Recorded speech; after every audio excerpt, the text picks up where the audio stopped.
क्या बात है। मैंने पहले ही कहा, मेरा प्रवचन कोई सुने या नहीं सुने, एक श्रोता पक्का है जिसका नाम है सुधा सागर। मैं अपना प्रवचन खुद सुनता हूँ, क्योंकि प्रवचन में ऐसी ऐसी बातें आ जाती हैं जो मैं बैठे बैठे कमरे में सोचना चाहूँ तो भी नहीं है। और जब से प्रवचन को मैंने स्वाध्याय सुना है, उमा स्वामी महाराज ने कहा कि उपदेश भी स्वाध्याय है, दूसरों के लिए ही नहीं होता, स्वाध्याय स्वयं के लिए होता है। तब से यदि ये दृष्टि तुम्हारी नहीं है तो आप जा सकते हो भोजन के लिए, भोजन करके आ जाइए। और भोजन हर किसी के नहीं करना, पहले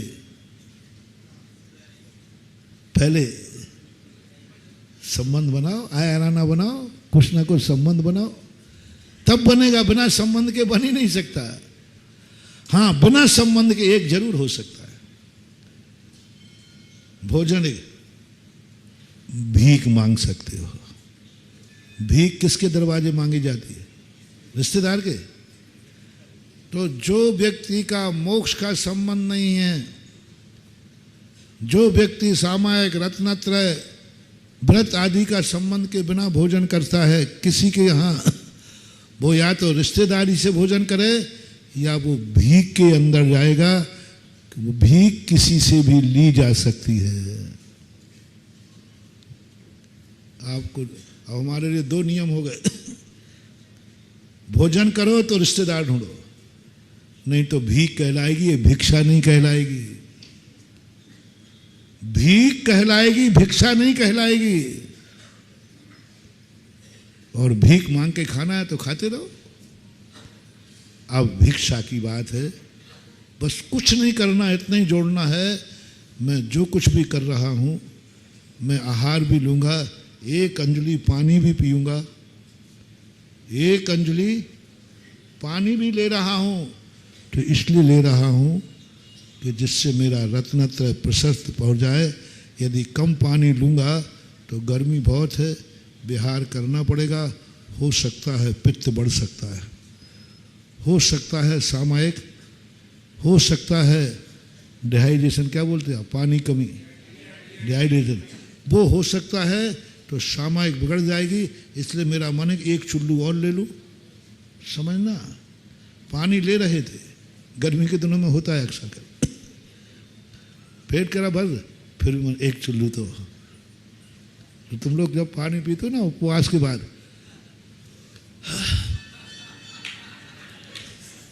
10 उपवास वालों को देख रहा था, हमारे यहाँ ब्रह्मचारी ने के 1 चम्मच 2 चम्मच दिए, वो कहता रुको तो सही थोड़ा था, यानी पेट में जब 2 चम्मच ने मना कर दिया तो उठ जाओ, नहीं नहीं थोड़ा महाराज एडजस्ट होने दो। साधु जबरदस्ती पानी लेगा, रुक के पानी लेगा, पर दृष्टि में क्या रखा कि यदि कम पानी रहा तो रात में नुकसान, सामायिक बिगड़ सकती है, और सामायिक बिगड़ गई तो फिर वो सेठ जी जैसे मेढक बनना पड़ेगा। इसलिए थोड़ा 10 मिनट रुकता हूं, बीच में थोड़ी सौंफ आदि ले करके वो पानी साता से पीता है। लेकिन दृष्टि क्या है उसकी, एक चुल्लू पानी भी लेवे तो दृष्टि रत्नत्रय की होना चाहिए कि पानी लूंगा तो सामायिक अच्छी हो जाएगी, स्वाध्याय अच्छा हो जाएगा, बोध प्रवचन अच्छा हो जाएगा, मैं कुछ अच्छी तरह से सब प्रतिक्रमण बोल सकूंगा, इसलिए मैं पानी ले रहा हूं। पानी में औषधि भी यही, क्यों दवाई करा रहे हो आप, क्यों दवाई करा रहे हो? हमारा डॉक्टर साहब मिले और फोकट में हो रहा था तो सोचा करा लो, नहीं करा सकते हो दवाई आप, दवाई कराओ, वो दान की कोटि में नहीं आएगा, दान की कोटि में नहीं आएगा। उसके लिए तो आपको मैं दवाई इसलिए कराना चाहता हूं क्योंकि मैं व्रतों का पालन करना चाहता हूं, मैं मोक्ष मार्ग में आगे बढ़ना चाहता हूं, मेरा रत्नत्रय पल जाए, मेरी सामायिक अच्छी हो जाए, मेरा विहार अच्छा हो जाए, और बस इसके कारण तो वो तुम ले सकते हो, दान आ गया। इसी प्रकार आश्रय आवास दान क्यों ले रहे हो आप? आवास दान इसमें हमें सामायिक करेंगे हम सामायिक करेंगे, स्वाध्याय करेंगे, व्रत पढ़ेंगे, मोक्ष जाना है, उनको आप दीजिए, आप भी यही सोच के दीजिए। इसलिए मैं बार बार कहता हूँ, साधु को भूखा मान के आहार मत देना, नहीं तो बेटा तुम्हारी नैया ऐसी डूबेगी। एक साधु को भिखारी बनाने का पाप बताओ कितना है। कभी चौका मत लगाना, कभी आहार मत देना कि साधु भूखा है। भूखे को आहार दिया जाता वो भीख होती है, रत्नत्रय के लिए आहार दिया जाता वो दान होता है। अब तुम्हारी दृष्टि बता रहा हूं, तुम्हारे मन में आहार दान देते देते एक एक लोटा पानी दे रहे हो, थोड़े से और ठंडाई दे रहे हो, कुछ दे रहे हो, उसमें होना चाहिए महाराज थोड़ा और ले लो, गर्मी बहुत पड़ रही है। मेरा मन है कि आपकी बहुत अच्छी सामायिक हो, मेरा मन है कि आप गला तर रहेगा, तुम्हारा 10 मिनट प्रवचन थोड़े और ज़्यादा मिल जाएंगे। दृष्टि देखना, प्रवचन पे चलेंगे, उसकी दे रहा है पानी और दृष्टि में क्या आ गया? प्रवचन। दृष्टि में क्या आ गया? विहार। रत्नत्र 24 आहार देते समय तुम्हें जिसको भी कराना है, बस तुम भी मोक्ष की दृष्टि रखना।